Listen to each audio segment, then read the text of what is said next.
So it was my first student's drive, and we're driving along on Kearney Street, and all of a sudden we see So my student was driving. We were going down Kearney Street.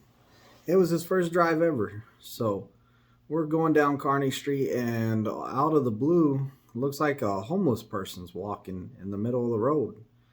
And he was all like, "Hey, there's someone in the middle of the road. Why are they walking in the middle of the road?" I said, "I don't know. Get closer to them." We get closer to them, and it ends up being a little kid in the middle of the street.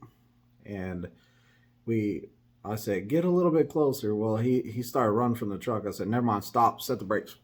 I jumped out, because he was a young kid. So like I'm all like, "Hey, buddy, get out the street. Come here. Come to the side. Hey, buddy, come here." I'm trying to get him out of the street. And the whole time I'm thinking, I'm all like, "Oh no, if a car comes right now and hits this kid in front of me, I'm not going to be all right." Because, that's the last thing I wanted to see is like a kid get hit by a car. But we ended up getting him out the street. He finally listened to me. I was like, "Please don't run from me. Please don't run from me. I don't feel like running through traffic. Plus, I'm a big guy. I don't like running anyways." So I get him to come to me and get him off the side of the road. And my truck is in the middle of the Kearney Street over there in the lane. My flashers are on, but my truck is in the middle of the road. There ain't really nowhere to stop right there. I didn't know what to do. So I ended up calling the police department. I'm all like, "Hey, I found this kid in the middle of the street." He kind of was talking a little bit. He was showing me his lunchbox. He's all like, "I got my lunch." I'm all like, "That's not why I'm calling you back."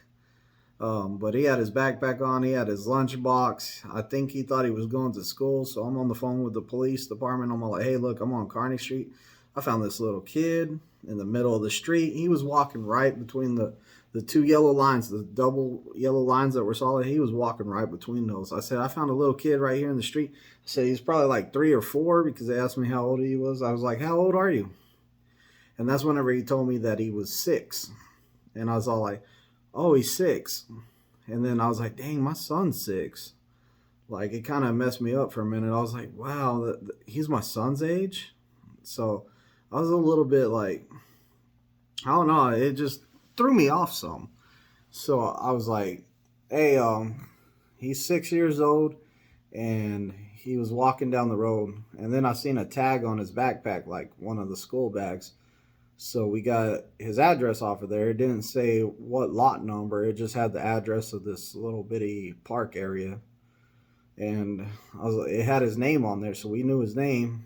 And, another car stopped there, and they were over there too. And I was like, so I'm talking to him. We're all talking to this little kid. And, "Hey, where do you live?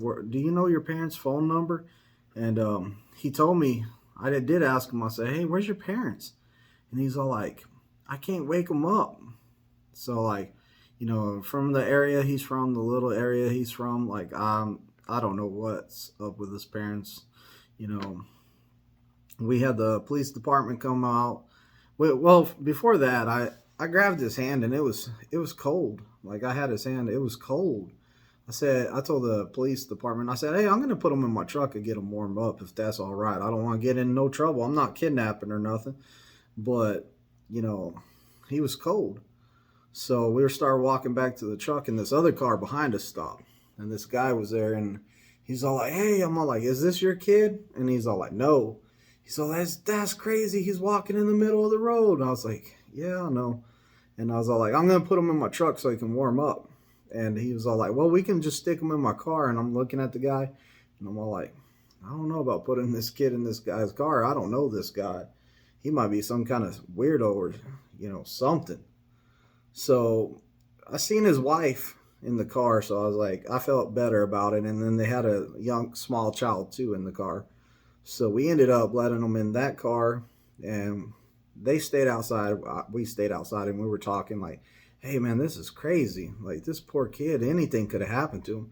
Some kind of sicko could have picked him up. A car could have came. That's a dangerous street.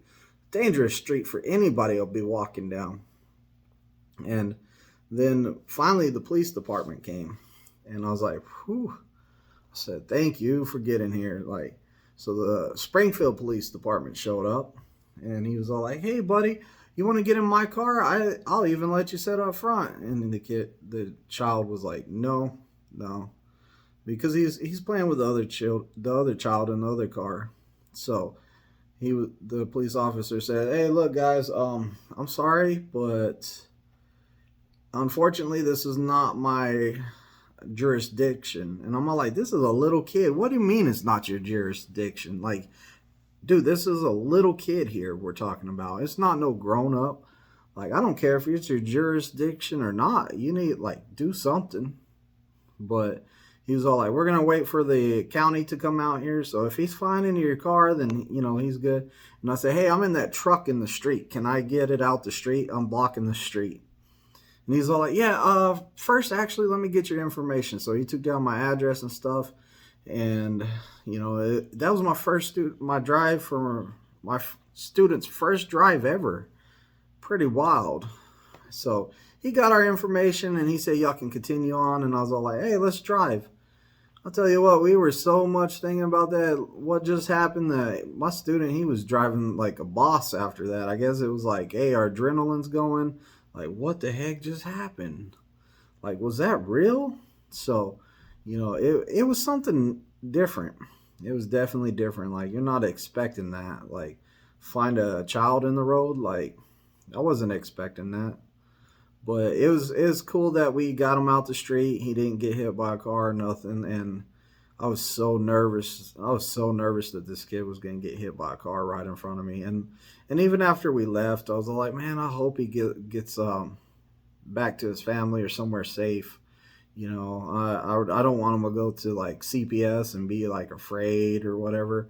I'm pretty sure that they're going to get involved, and you know, it's unfortunate. But hey, I don't know why. It was 9:15. Like, my student was trying to talk to the little boy too. He was like, hey, you got a nice watch, trying to take his attention off of everything going on. And he was like, yeah, he goes, it's 9:15. And we were all like, wow, this kid can read time. That's pretty cool. So he was a smart little kid. And we got his name. And, you know, he's a pretty cool little kid. I just feel bad that he ended up out there in the middle of the street. And, you know, thankfully, my student was doing his first drive. And usually I do this other route where it's longer.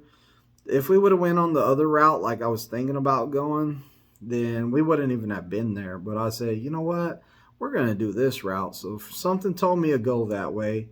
And thankfully, we went that way and we found a small child out there. And, you know, he's safe.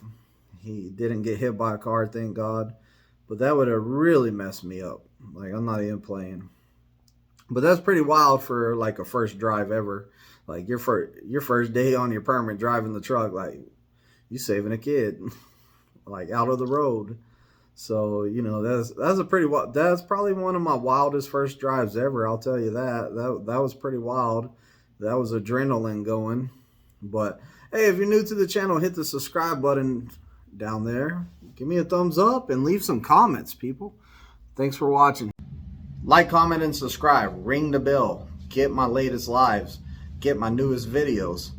Also, in the description, there's a link to fill out an application and get my recruiter. My recruiter's good. Don't forget to drop that referral code, COXDJO. Also, my phone number is 417-894-8098. Drop me a call, text me, something.